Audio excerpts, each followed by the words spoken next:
بسم اللہ الرحمن الرحیم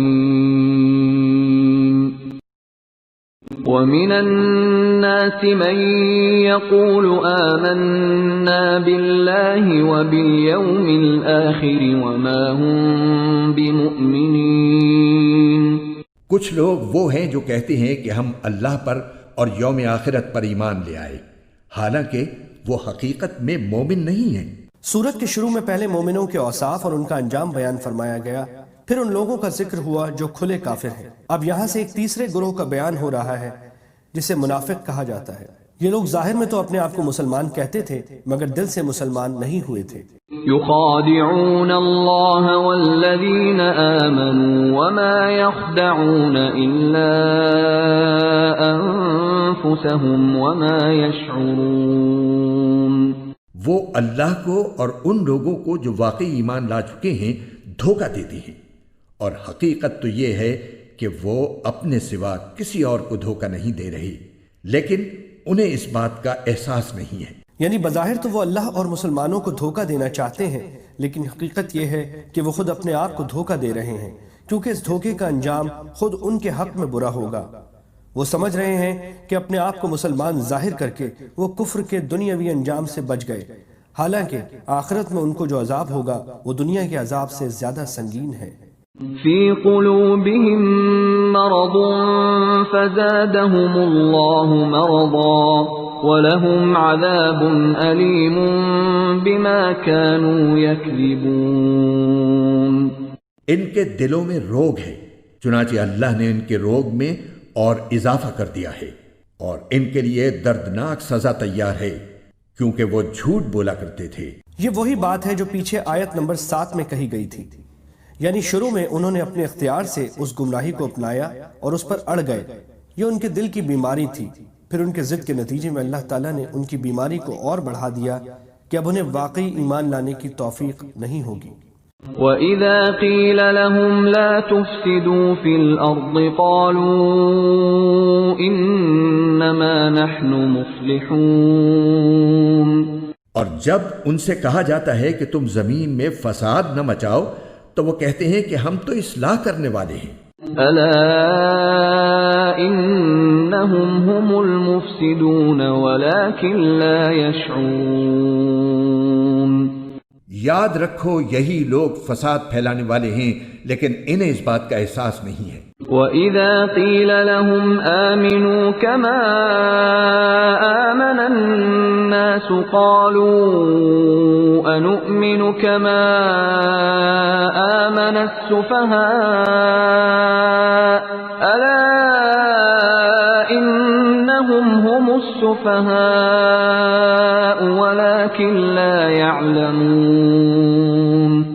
اور جب ان سے کہا جاتا ہے کہ تم بھی اسی طرح ایمان لے آؤ جیسے دوسرے لوگ ایمان لائے ہیں تو وہ کہتے ہیں کہ کیا ہم بھی اسی طرح ایمان لائیں جیسے بے وقوف لوگ ایمان لائے ہیں؟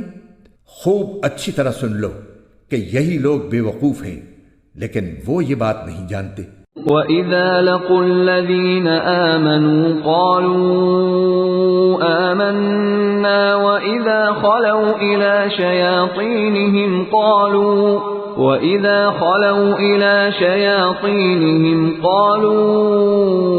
إِنَّا مَعَكُمْ إِنَّمَا نَحْنُ مُسْتَهْزِئُونَ۔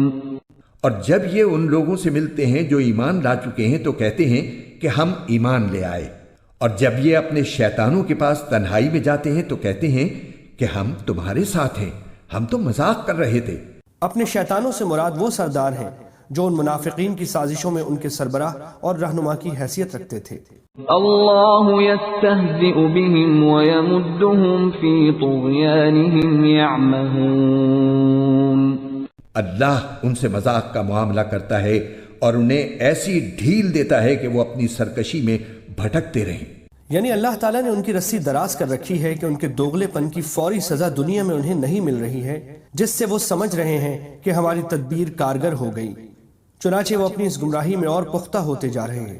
آخرت میں انہیں ایک دم پکڑ لیا جائے گا، چونکہ اللہ تعالیٰ کا یہ عمل ان کے مذاق کا نتیجہ تھا، اسے یہاں اللہ ان سے مذاق کرتا ہے کہ عنوان سے تعبیر فرمایا گیا ہے۔ أولئك الذين اشتروا الضلالة بالهدى فما ربحت تجارتهم وما كانوا مهتدين. یہ وہ لوگ ہیں جنہوں نے ہدایت کے بدلے گمراہی خرید لی ہے، لہذا نہ ان کی تجارت میں نفع ہوا اور نہ انہیں صحیح راستہ نصیب ہوا. مثلهم كمثل الذي استوقد نارا فلما أضاءت ما حوله ذهب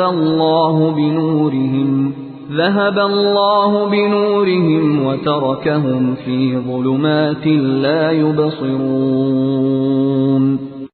ان کی مثال اس شخص کی سی ہے جس نے ایک آگ روشن کی، پھر جب اس آگ نے اس کے ماحول کو روشن کر دیا تو اللہ نے ان کا نور سلب کر لیا اور انہیں اندھیریوں میں چھوڑ دیا کہ انہیں کچھ سجائی نہیں دیتا. یہاں سے ان منافقوں کی مثال دی جا رہی ہے جو اسلام کے واضح دلائل سامنے آنے کے باوجود نفاق کی گمراہی میں پھنسے رہے. اسلام کے واضح دلائل کو آگ کی روشنی سے تشبیہ دی گئی ہے کہ جس طرح اس روشنی سے ماحول کی چیزیں صاف نظر آنے لگتی ہیں، اسی طرح اسلام کے دلائل سے حقیقت ان پر واضح ہو گئی، لیکن پھر ضد اور عناد کی وجہ سے اللہ تعالیٰ نے یہ روشنی ان سے سلب کر لی اور وہ دیکھنے کی قوت سے محروم ہو گئے. صم بكم عمي فهم لا يرجعون. وہ بہرے ہیں، گونگے ہیں، اندھے ہیں، چنانچہ اب وہ واپس نہیں آئیں گے. أو كصيب من السماء فيه ظلمات ورعد وبرق يجعلون أصابعهم في آذانهم من الصواعق حذر الموت والله محيط بالكافرين. یا پھر ان منافقوں کی مثال ایسی ہے جیسے آسمان سے برستی ایک بارش ہو جس میں اندھیریاں بھی ہوں اور گرج بھی اور چمک بھی. وہ کڑکوں کی آواز پر موت کے خوف سے اپنی انگلیاں اپنے کانوں میں دے لیتی ہیں، اور اللہ نے کافروں کو گھیرے میں لے رکھا ہے. منافقوں کی پہلی مثال تو ان منافقین سے متعلق تھی جو اسلام کے واضح دلائل سامنے آنے کے باوجود خوب سوچ سمجھ کر کفر اور نفاق کا رستہ اختیار کیے ہوئے تھے. اب منافقین کے اس گروہ کی مثال دی جا رہی ہے جو اسلام لانے کے بارے میں تذبذب کا شکار تھا. جب اسلام کی حقانیت کے دلائل سامنے آتے تو اس کے دل میں اسلام کی طرف جھکاؤ پیدا ہوتا اور وہ اسلام کی طرف بڑھنے لگتے، لیکن جب اسلامی احکام کی ذمہ داریاں اور حلال و حرام کی باتیں سامنے آتی تو وہ اپنی خود غرضی کی وجہ سے رک جاتے. یہاں اسلام کو ایک برستی ہوئی بارش سے تشبیہ دی گئی ہے، اور اس میں کفر و شرک کی خرابیوں کا جو بیان ہے اسے اندھیروں سے، اس میں کفر و شرک پر عذاب کی جو دھمکیاں دی گئیں انہیں گرج سے تشبیہ دی گئی ہے. نیز قرآن کریم میں حق کے جو دلائل اور حق کو تھامنے والوں کے لیے جنت کے جو وعدے کیے گئے ہیں انہیں بجلی کی روشنی سے، جب یہ روشنی ان کے سامنے چمکتی ہے تو وہ چل پڑتے ہیں، مگر کچھ دیر میں ان کی خواہشات کی ظلمت ان پر چھا جاتی ہے تو کھڑے رہ جاتے ہیں. یعنی جب قرآن کریم کفر اور فسق پر عذاب کی وعیدیں سناتا ہے تو یہ اپنے کان بند کر کے یہ سمجھتے ہیں کہ ہم عذاب سے محفوظ ہو گئے، حالانکہ اللہ تعالیٰ نے تمام کافروں کو گھیرے میں لے رکھا ہے اور وہ اس سے بچ کر نہیں جا سکتے.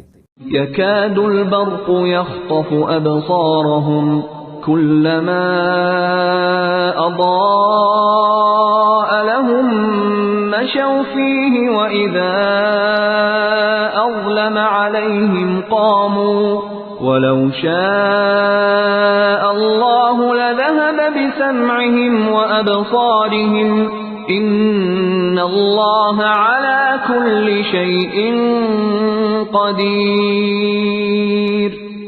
ایسا لگتا ہے کہ بجلی ان کی آنکھوں کو اچک لے جائے گی. جب بھی بجلی ان کے لیے روشنی کر دیتی ہے وہ اس روشنی میں چل پڑتے ہیں، اور جب وہ ان پر اندھیرا کر دیتی ہے تو کھڑے رہ جاتی ہیں. اور اگر اللہ چاہتا تو ان کے سننے اور دیکھنے کی طاقتیں چھین لیتا. بے شک اللہ ہر چیز پر قدرت رکھتا ہے.